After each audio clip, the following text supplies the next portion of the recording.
In Athens, Ohio, you'll find a former mental asylum with a very dark, sinister past. One that has left many people believing that the asylum and cemeteries close by are haunted. Being built on what was once an Indian burial ground probably didn't help the case, but throw in mistreatment and other kinds of horrors, and you have a treasure trove for the paranormal. Welcome back, dissectors. Today we're going to delve into the dark history and hauntings of Athens Lunatic Asylum, now known as the Ridges. During its years in operation, it offered medical care to children, veterans, homeless people, rebellious teenagers, those deemed mentally unwell, and even the criminally insane. Athens Asylum is also well known for performing lobotomy procedures and other treatments, or should that be mistreatments? And I'm sure you can imagine things didn't always go well. Construction began in autumn 1868, with the asylum opening its doors in 1874. The design for the asylum was originally influenced by Dr. Thomas Kirkbride, who was a 19th century physician.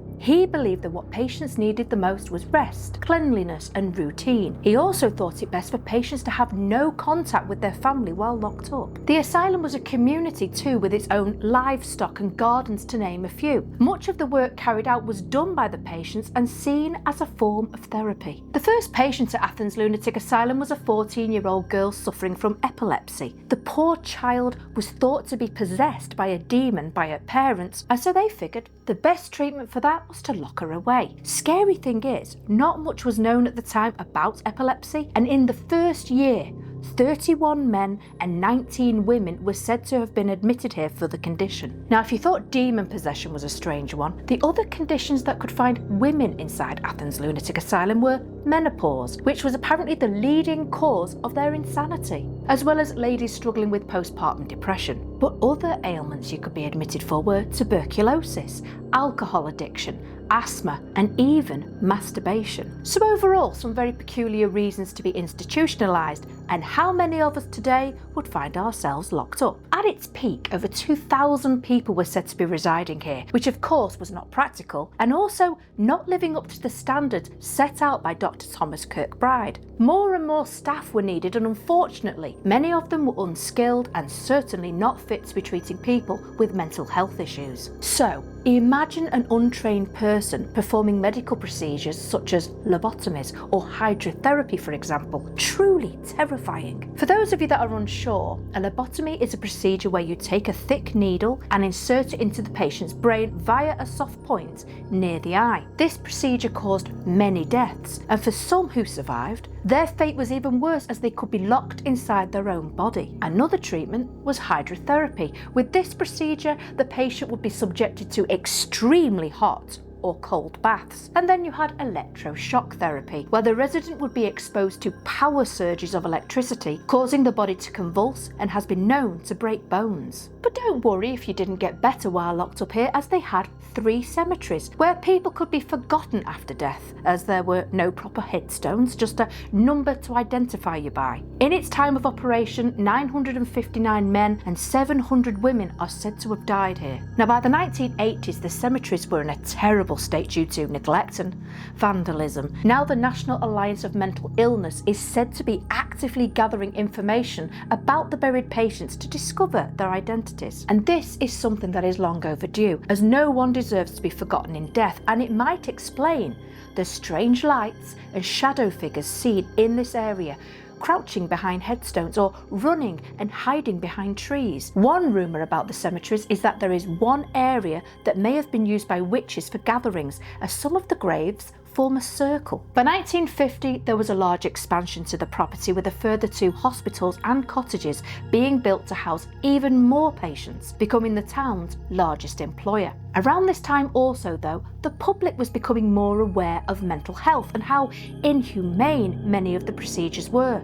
So, with the availability of medicines and other care, fewer people were being locked away. The asylum was in the news at least twice twice, and sadly not in a positive light. In 1977, a man named Billy Milligan, also known as the campus rapist, who suffered with dissociative identity disorder, was admitted after numerous crimes including armed robbery and raping 3 Ohio State University students. His lawyers claimed that he knew nothing of his crimes and that his other personalities were responsible. On December 1st, 1978, the asylum was back in the newspapers, but this time for the disappearance of a female patient called Margaret Schilling. The crazy part of this story is that her body was not discovered until January 1980 in an abandoned ward. Now, her autopsy shows that she died of cardiac arrest, but the circumstances around her death are strange to say the least. Margaret was discovered 42 days after going missing.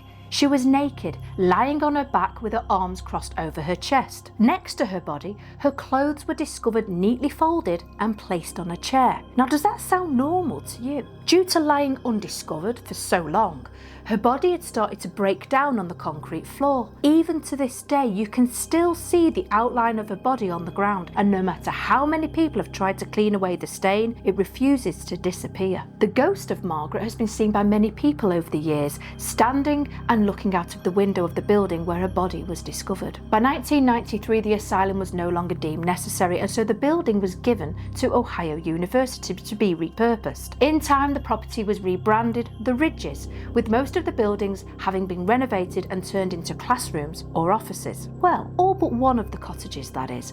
One cottage is so infested with asbestos, it's been left alone, which is crazy, as this is where people suffering from tuberculosis would be kept. Talk about adding insult to injury when you're struggling to breathe. So what paranormal activity is said to take place on these grounds? Well, let's begin with the main building. Today you will find the offices for biotechnology and geology, but many visitors have seen strange figures wandering the property, as well as screaming, disembodied voices and footsteps approaching. More unnerving is the basement of this building, where it's rumoured that the severely disabled would be chained to the walls. People claim to hear the sound of chains dragging on the floor, as well as being tugged at from the wall. Now, there is no evidence that people were locked up down there, but witnesses claim they don't feel alone and often see shadow people lurking around. One spirit has actually been seen and is described as wearing a long black coat and lingers around the men's room. Another building on the grounds is called Wilson Hall, and this is where the Indian burial ground was located. Much of the paranormal activity is said to happen on the 4th floor, where voices can be heard whispering to you. Doors slam shut suddenly and ghostly figures are seen. Many feel that some of this activity might be down to a student who ended their own life in a room on the 4th floor. In the same area, you'll find the Convocation Centre, or Convo as it's referred to for short. This building is said to be haunted by many spirits in the dormitory parts of the property. It's thought that the activity is due to a resident assistant who was murdered by her boyfriend. Now she's left wandering the corridors at night. Another student apparently died in his sleep and seeks comfort from the living by hugging sleeping students. In the East Green area, you'll find the Washington Hall, a place said to be haunted by a basketball team of high school girls who were tragically killed in a bus accident shortly after visiting the university. People have witnessed the sound of running feet and bouncing balls, as if a basketball practice or game is taking place. Other abandoned areas are said to be haunted by former patients of Athens Lunatic Asylum. People have described full-bodied apparitions standing or walking around the empty wings, as well as orbs flying and the sounds of screaming and squeaky gurneys. So how many of the paranormal rumours are true?